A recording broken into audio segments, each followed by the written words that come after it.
Hello everyone, आप सभी का स्वागत है। तो हम डिस्कस कर रहे थे chapter number 1, it is reproduction in organism. तो लास्ट लेक्चर में हमने ए सेक्सुअल रिप्रोडक्शन देखा। आज के लेक्चर में हम सेक्सुअल रिप्रोडक्शन देखेंगे। तो मैंने आपको पहले ही बता दिया कि सेक्सुअल रिप्रोडक्शन की डेफिनेशन क्या होती है। उसमें दो जो इंडिविजुअल है वो पार्टिसिपेट होते हैं, मेल और फीमेल गैमेट का फ्यूजन होता है। तो ये जो दो इंडिविजुअल होते हैं वो सेम भी हो सकते हैं इन केस ऑफ मोनोशियस और बाइसेक्सुअल, और डिफरेंट इंडिविजुअल भी हो सकते हैं इन केस ऑफ डायोशियस और इन्यूसेक्सुअल। तो ये मोनोशियस क्या है, बाइसेक्सुअल क्या है, ये सारा कॉन्सेप्ट जो है हम अपकमिंग नेक्स्ट लेक्चर में डिटेल में देखेंगे। क्योंकि ये गैमेट फ्यूजन की जो प्रोसेस है, या फिर गैमेट फॉर्मेशन ले लो, गैमेट का फ्यूजन ले लो, या आफ्टर फर्टिलाइजेशन की जो प्रोसेस है वो ले लो, तो ये काफ़ी सारी, क्योंकि there are so many step, इसीलिए ये जो है sexual reproduction it is very complex mechanism and it is very slow process compare to the asexual reproduction. And because of fusion of male and female gametes, sexual reproduction result in offspring that are not identical. क्योंकि इसके अंदर genetic variety काफ़ी सारी होगी। Meiosis होगा, meiosis के अंदर crossing over होगा, जब गैमेट फॉर्मेशन होता है तब। तो crossing over will lead recombination. इसके लिए ये जो ऑफस्प्रिंग है इट विल नॉट आइडेंटिकल और सेम। इन शॉर्ट वहाँ पर जेनेटिक वैरायटी और जेनेटिक डाइवर्सिटी होगी, जैसे कि आप अपने पेरेंट्स से काफ़ी सारे अलग पढ़ते हो through your face, through your behaviour. एक इंटरेस्टिंग बात है सेक्सुअल रिप्रोडक्शन को लेकर के, जैसे आप कोई भी ले लो, फंजाई ले लो, प्लांट्स ले लो, एनिमल्स ले लो, तो ये सारे जो है मॉर्फोलॉजिकली इंटरनल स्ट्रक्चर और उनका जो फिजियोलॉजिकल प्रोसेस है सारी अलग होती है। फिर भी when it comes to sexual mode of reproduction, तो सरप्राइजिंगली ये सारे जो है कहीं ना कहीं सेम प्रोसेस दिखाते हैं। सेम प्रोसेस माने ये जो स्टेप है वो सेम है। गैमेट का फॉर्मेशन, फिर उसका ट्रांसफर, फिर फर्टिलाइजेशन, फिर जाइगोट का बनना और फिर एम्ब्रियोजेनेसिस। तो ये प्रोसेस सभी में सेम है। तो देखते हैं रिप्रोडक्शन के अंदर तीन फेज होते हैं सेक्सुअल रिप्रोडक्शन में। One is juvenile, one is reproductive and one is senescence. तो जुवेनाइल क्या है? प्लांट के केस में हम इसको वेजिटेटिव कहेंगे। जुवेनाइल का मतलब क्या है? जैसे आप बचपन में हो, तो आपके बचपन से लेकर के रिप्रोडक्टिव एक सर्टेन एज तक का जो पीरियड है उसको हम जुवेनाइल कहेंगे। जब ये बचपन का जो है पीरियड खत्म होगा तब रिप्रोडक्टिव शुरू होगा, और रिप्रोडक्शन खत्म होने से फिर आएगा सेनेसेंस पीरियड। या फिर सेनेसेंस पीरियड की शुरुआत कब होती है? जब रिप्रोडक्शन खत्म होता है। तो सब चीज़ सेम ही है। तो जुवेनाइल की डेफिनेशन क्या होती है कि भाई हम सबको ग्रोथ करना है, और ग्रोथ से लेकर के हम मैच्योर भी होते हैं। तो ये जो मैच्योर होने तक की जो प्रोसेस है, जो पीरियड है, उसको हम क्या कहेंगे? Juvenile phase. और प्लांट के केस में उसको क्या कहेंगे? Vegetative phase. So juvenile phase के अंदर क्या होता है? Which marks the beginnings of the reproductive phase. As I stated earlier कि जुवेनाइल फेज जब खत्म होगा तब रिप्रोडक्टिव फेज शुरू होगा। तो आप देख सकते हो, और ज़रा इसको चेक भी करना कि मैरीगोल्ड है, राइस है, व्हीट है, कोकोनट है, मैंगो है, इसके अंदर जो है फ्लावरिंग कैसे आती है? साल में एक बार आता है, 2 साल में एक बार आता है। तो कहियों के अंदर फ्लावरिंग जो है एक बार से ज़्यादा देखने को मिलता है, तो उसको हम क्या कहेंगे? Actually it is very complex process. तो in case of this question you are not suppose to answer this, right?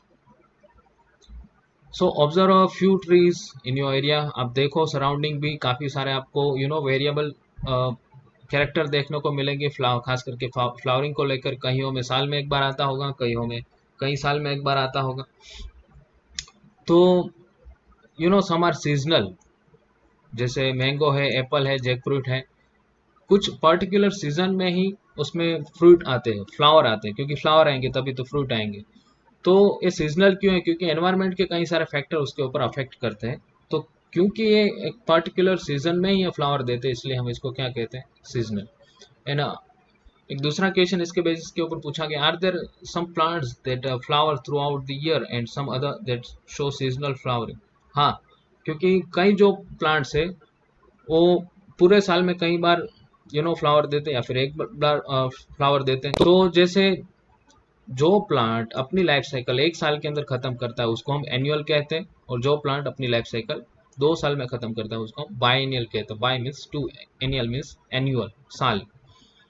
लेकिन जो पेरेनियल है, जो फॉर एग्जांपल जैसे मैंगो है, एप्पल है, तो कई साल जिंदा रहते हैं और इन दौरान वो कई बार फ्लावरिंग भी दिखाते हैं। तो इस केस में हम क्या कह सकते हैं? Actually as I stated earlier it is very difficult to clear this. लेकिन कुछ अनयूजुअल फ्लावरिंग फिनोमिनन भी देखने को मिलते हैं, जैसे बाम्बू है तो उसमें 50-100 साल में एक बार ही फ्लावरिंग आता है। और एक दूसरा है स्ट्रोबिलेंथस कुंथियाना, तो उसके अंदर 12 साल में एक बार ही आता है। देखो ये बाम्बू है और स्ट्रोबिलेंथस कुंथियाना है, तो सितंबर अक्टूबर 2006 में देखने को मिला था, और रिसेंटली 2018 में भी देखने को मिला था। और next day flowering Strobilanthes kunthiana में कब दिखेगा? 2030 में। आई होप कि up to that so many of you will become MD in MS. तो ऐसा क्यों होगा? जैसे 2018, 2030, दिस इज 2006, तो क्योंकि 12 साल का ड्यूरेशन है, 12 साल में एक बार ही उसमें फ्लावरिंग आता है। तो कहाँ पर देखने को मिलता है? Kerala, Karnataka, Tamil Nadu, in short of Western Ghat, पश्चिम घाट जो है हमारा, वहाँ पर। तो among animal for example birds, उसमें क्या होता है कि वो एक जैसे देते हैं, तो सीजनल होता है कि नहीं होता? ज़्यादातर बर्ड में वो सीजनल ही होता है। लेकिन इन case of captivity birds for example poultry farms, तो इस केस में हम उसको रिप्रोडक्शन नहीं कहेंगे, क्योंकि for commercial exploitation we are using that birds, तो इसीलिए इसको हम रिप्रोडक्शन नहीं कह सकते। जैसे कुछ प्लेसेंटल मैमल्स है, तो इसके अंदर काफ़ी सारी साइक्लिक चेंजेस होता है, फॉर एग्जांपल मेंस्ट्रुअल साइकिल। और एक आपको ये भी कहा गया है कि ये लिजार्ड और फ्रॉग में क्या होता है, तो again they are seasonal breeders.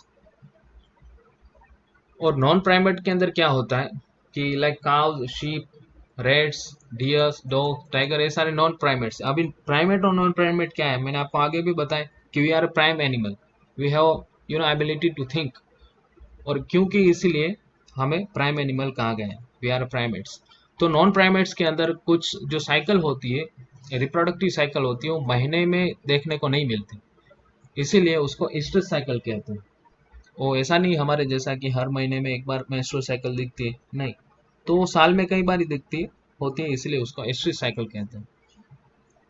And इसीलिए इसको हम सीजनल ब्रीडर भी कहा जाता है। और हम प्राइमेट्स के अंदर मेंस्ट्रुअल साइकिल होती है, like if you are girl so you start to menstruate at your reproductive phase. और इसीलिए हम जैसे प्राइमेट्स है, तो इसमें जो ऐप मंकी सारे आते हैं, और हम वी पीपल ऑल्सो, तो we are a continuous breeders, क्योंकि मेंस्ट्रुअल साइकिल तो हर महीने चलती है, और जो ओव्यूलेशन भी होता है, तो जब फर्टिलाइजेशन होगा तो जैसे there is chance to get baby, so that we all grow old. लेकिन it is conditional, if we live long, अगर हम ज़्यादा जीते हैं तो हम अपनी जो है ओल्ड एज तक पहुंच सकते हैं। But what is mean by growing old? The end of reproductive phase, as I stated earlier, वो तीनों के अंदर आपको ऐसे ही ध्यान में देना है, जैसे जैसे रिप्रोडक्टिव फेज का एंड होगा तो हम ओल्ड हो जाएंगे, और जब ओल्ड हो जाएंगे तो old age ultimately leads to death, and it is the cycle of life. So in both plant and animal hormonal changes वहाँ पर काफ़ी सारे होंगे। फॉर एग्जांपल जैसे आप चाइल्ड एज में थे, तो अभी आपकी हाइट इतनी होगी, तो उसके पीछे का रीज़न है ग्रोथ हार्मोन।